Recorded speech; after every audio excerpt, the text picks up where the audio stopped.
Hello everyone and welcome to EduLives. So today in this video we are having the workbook answers of your Saki chapter of Sahitya Sagar.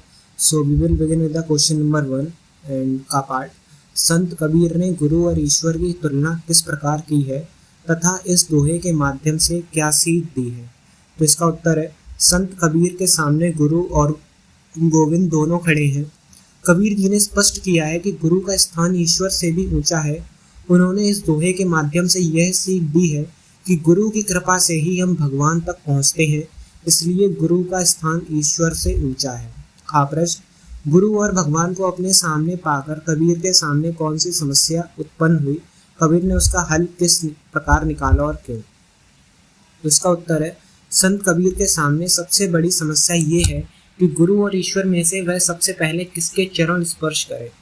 इसका हल उन्होंने स्वयं ही खोजा कि गुरु ने ही मुझे ईश्वर तक पहुंचने का मार्ग बताया है, इसलिए मुझे गुरु के चरणों में ही अपना शीश झुकाना चाहिए। इसका गा प्रश्न है बलिहारी गुरु आपनो कबीर ने ऐसा क्यों कहा है। तो इसका उत्तर है कबीर जी कहते हैं कि मैं अपने गुरु पर कुर्बान जाता हूँ, जिन्होंने उसे ईश्वर प्राप्ति का मार्ग सुझाया।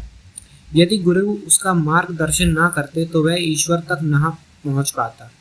इसका घा प्रश्न है गुरु गोविंद दो खड़े शीर्षक साखी के आधार पर गुरु का महत्व प्रतिपादित कीजिए।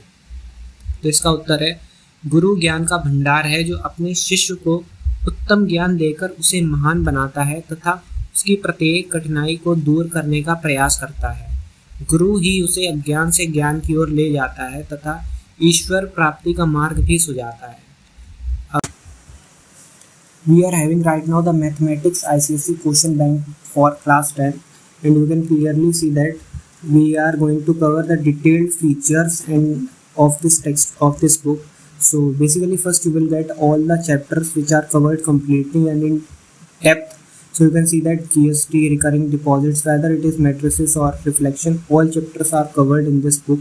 And what are the key features of this book? So you will get, first of all, you will get all the brief explanation in very brief, or you can say in points.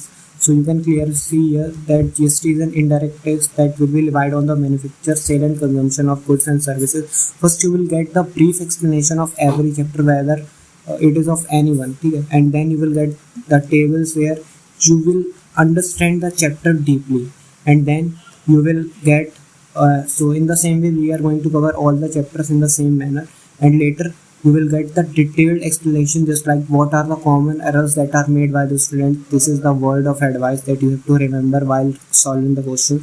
You will also get the MCQ type of questions, and these are not just 8 or 10, they are more than 30, more than 40, and you will also get their answer and as well as how they are solved. You will get the complete explanation of every question.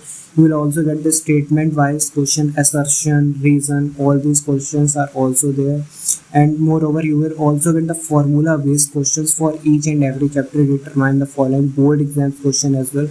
And you will also get the detailed explanation of each and every question. So this is how every chapter is covered, and you can actually score very good if you are going to study from these books. So if you want to purchase these books, just go to the description box and click on the link there, so you can purchase there. So that's it. अब चलते हैं अगले question पे।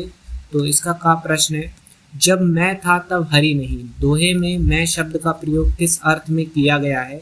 जब मैं था तब हरि नहीं पंक्ति का आशय स्पष्ट करें। इसका उत्तर है दोहे में मैं शब्द का प्रयोग अहंकार की भावना के अर्थ में किया गया है। कबीर जी कहते हैं कि जब तक मनुष्य में अहंकार की भावना होती है तब तक उसे ईश्वर का साक्षात्कार नहीं होता। ईश्वर प्राप्ति के मार्ग में सबसे बड़ी बाधा मनुष्य के अहंकार की होती है। अहंकार शून्य होकर ही ईश्वर की प्राप्ति हो सकती है। अब खा प्रश्न कबीर के अनुसार प्रेम की गली की क्या विशेषता है। प्रेम की गली में कौन सी दो बातें एक साथ नहीं रह सकती और क्यों। इसका उत्तर है प्रेम की गली बहुत तंग होती है। जिस प्रकार किसी तंग गली में दो व्यक्तियों को स्थान नहीं दिया जा सकता, ठीक उसी प्रकार प्रेम की गली में अहंकार और ईश्वर इन दोनों को स्थान नहीं मिल सकता। गा प्रश्न उपर्युक्त साखी द्वारा कबीर क्या संदेश देना चाहते हैं। इसका उत्तर कबीर की साखी में स्पष्ट किया गया है कि ईश्वर की प्राप्ति के लिए सर्वाधिक आवश्यकता है अहंकार के त्याग की। अहंकार के त्यागी। अहंकार व्यक्ति ईश्वर को नहीं पा सकता। अहंकार शून्य व्यक्ति सरल हृदय हो जाता है तथा ऐसा व्यक्ति ही भगवान को पा सकता है। अब घ प्रश्न, प्रेम गली अति सांकरी पंक्ति का आशय स्पष्ट कीजिए। इसका उत्तर है, कबीर कहते हैं कि प्रेम की गली बहुत तंग होती है, उसमें अहंकार और भावना भगवान दोनों नहीं रह सकते। भाव यह है कि अहंकारी व्यक्ति कभी भगवान को नहीं पा सकता। अब चलते हैं नेक्स्ट क्वेश्चन पे। का प्रश्न, कबीर दास ने मस्जिद की क्या क्या विशेषताएं बताई हैं? तो इसका उत्तर, कबीर दास जी मुसलमानों के खुदा को याद करने या पुकारने के ढंग पर करारा व्यंग करते हुए कहते हैं कि तुमने कंकड़ और पत्थर जोड़ जोड़कर मस्जिद का निर्माण कर लिया है, जिस पर चढ़कर मुल्ला बांग देते हैं। खा प्रश्न, उपर्युक्त पंक्तियों में निहित व्यंग स्पष्ट कीजिए। इसका उत्तर है, समाज सुधारक संत कबीर ने इस साखी में मुस्लिम धर्मानुयायियों द्वारा अजान देकर अल्लाह का नाम लेने पर व्यंग किया है। वे मस्जिद पर चढ़कर जोर जोर से अल्लाह का नाम लेकर अजान देते हैं। कबीर पूछते हैं कि क्या उनका खुदा बहरा है जिसके कारण इतने जोर जोर से उसका नाम पुकारा जा रहा है? अब अगला गा प्रश्न, उपर्युक्त दोहे के आधार पर स्पष्ट कीजिए कि कबीर वह आडंबरों के विरोधी थे। इसका उत्तर है, कबीरदास जी ने इस दोहे में प्रचलित रूढ़ियों और आडंबरों पर गहरी चोट की है। उन्होंने मुसलमानों को इस बात के लिए फटकारा है कि वे मस्जिद पर चढ़कर बांग देकर खुदा को क्यों पुकार रहे हैं। उनका खुदा बहरा नहीं है, शांत स्वर में भी उसे स्मरण किया जा सकता है। घ प्रश्न, उपर्युक्त पंक्तियों द्वारा कबीर क्या संदेश देना चाहते हैं? इसका उत्तर है, कबीरदास जी ने इन पंक्तियों में प्रचलित रूढ़ियों और आडंबरों पर करारी चोट करते हुए मुसलमानों को इस बात के लिए फटकारा है कि वे मस्जिद पर चढ़कर बांग देकर खुदा को क्यों पुकार रहे हैं। उनका खुदा बहरा नहीं है, जो केवल जोर जोर से बोलने पर ही पुकार सुनता है। इसलिए मस्जिद पर चढ़कर जोर जोर से बांग देना व्यर्थ है, क्योंकि ईश्वर को सब कुछ सुनाई देता है, इसलिए उसे शांत स्वर में भी पुकारा जा सकता है। अब चलते हैं नेक्स्ट क्वेश्चन पे। का प्रश्न, कबीर हिंदुओं की मूर्ति पूजा पर किस प्रकार व्यंग कर रहे हैं? इसका उत्तर है, उपर्युक्त साखी में संत कबीरदास हिंदुओं की मूर्ति पूजा पर करारा व्यंग करते हुए कहते हैं कि यदि पत्थर पूजने से भगवान मिल जाए तो मैं किसी छोटे मोटे पत्थर की नहीं बल्कि पूरे पहाड़ की पूजा कर लूंगा। खा प्रश्न, ताते ये चाकी भली पंक्ति द्वारा कबीर क्या कहना चाहते हैं? उत्तर, कबीरदास जी मूर्ति पूजा के कट्टर विरोधी थे। वे इसे एक आडंबर बताते थे। उनके अनुसार पत्थर की बनी मूर्ति की पूजा से कुछ प्राप्त नहीं होने वाला है। पत्थर की इस मूर्ति से तो चक्की कहीं बेहतर है, क्योंकि इसके प्रयोग से अनाज का आटा तो प्राप्त किया जा सकता, जिसे सभी प्रयोग करते हैं। अब चलते हैं गा प्रश्न, कबीर एक समाज सुधारक थे। उपर्युक्त पंक्तियों के संदर्भ में स्पष्ट कीजिए तथा बताइए कि इन पंक्तियों द्वारा वे क्या संदेश दे रहे हैं।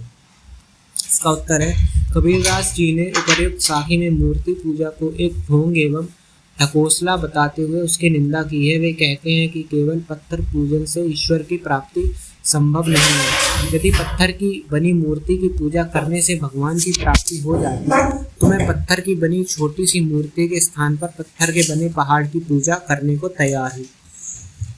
अब चलते हैं घा प्रश्न पे। कबीर की भाषा पर टिप्पणी कीजिए। इसका उत्तर है, कबीर पढ़े लिखे नहीं थे। वे साधु सन्यासियों की संगति में रहते थे, जिसके कारण उनकी भाषा में अनेक भाषाओं तथा बोलियों के शब्द पाए जाते हैं। उसमें हिंदी के अलावा ब्रज, अवधी, उर्दू, फारसी, पंजाबी आदि के शब्दों का प्रयोग भी देखने को मिलता है। इसलिए कबीर की भाषा को सुदखड़ी या पंचमेल खिचड़ी कहा जाता है। अब चलते हैं नेक्स्ट क्वेश्चन के। का प्रश्न पर, भगवान के गुण अनंत हैं, कबीर ने यह बात किस प्रकार स्पष्ट की है? इसका उत्तर है, कबीरदास जी कहते हैं कि भगवान के अनंत गुणों का बखान नहीं किया जा सकता, उन्हें संपूर्ण रूप से लिखकर भी प्रकट नहीं किया जा सकता। ईश्वर के गुणों का उल्लेख करना असंभव है। अब खा प्रश्न, कबीर की भक्ति भगवान पर प्रकाश डालिए। इसका उत्तर, कबीर निर्गुणवादी संत कवि थे। वे हिंदू तथा मुस्लिम धर्म में व्याप्त अनेक प्रकार के ढोंग ढकोसलों तथा आडंबरों के कट्टर विरोधी थे। उनके अनुसार ईश्वर की प्राप्ति शुद्ध आचरण एवं ज्ञान से होती है।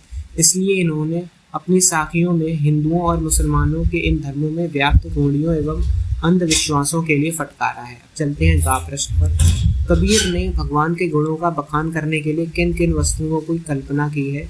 वे इस कार्य के लिए पर्याप्त क्यों नहीं है? इसका उत्तर है, कबीरदास जी कहते हैं कि भगवान के अनंत गुणों का बखान नहीं किया जा सकता। ईश्वर के गुणों का वर्णन करने के लिए यदि सारी धरती का प्रयोग कागज के रूप में कर लिया जाए, सभी वनों की लकड़ी के कलम के रूप में प्रयोग किया जाए तथा सातों समुद्रों के पानी को स्याही बना दिया जाए, तो भी ईश्वर के गुण नहीं लिखे जा सकते, क्योंकि भगवान के अनंत गुणों का उल्लेख करना असंभव है। उन्हें लेखनी के बंधन में बांधना असंभव है। अब चलते हैं घ प्रश्न पे। लेखनी सब बनराय के अर्थ स्पष्ट कीजिए। इसका उत्तर है, कबीरदास जी ईश्वर के अनंत गुणों का उल्लेख करने के संबंध में कहते हैं कि ईश्वर के गुणों का बखान करना संभव है। यदि उनके गुणों का वर्णन करने के लिए हम जंगलों के सभी पेड़ों को कलमों में बना लें, तो भी ईश्वर के गुण नहीं लिख सकते। So this is all about this chapter. If you have enjoyed this video, just make sure to like the video and subscribe our channel. Thank you.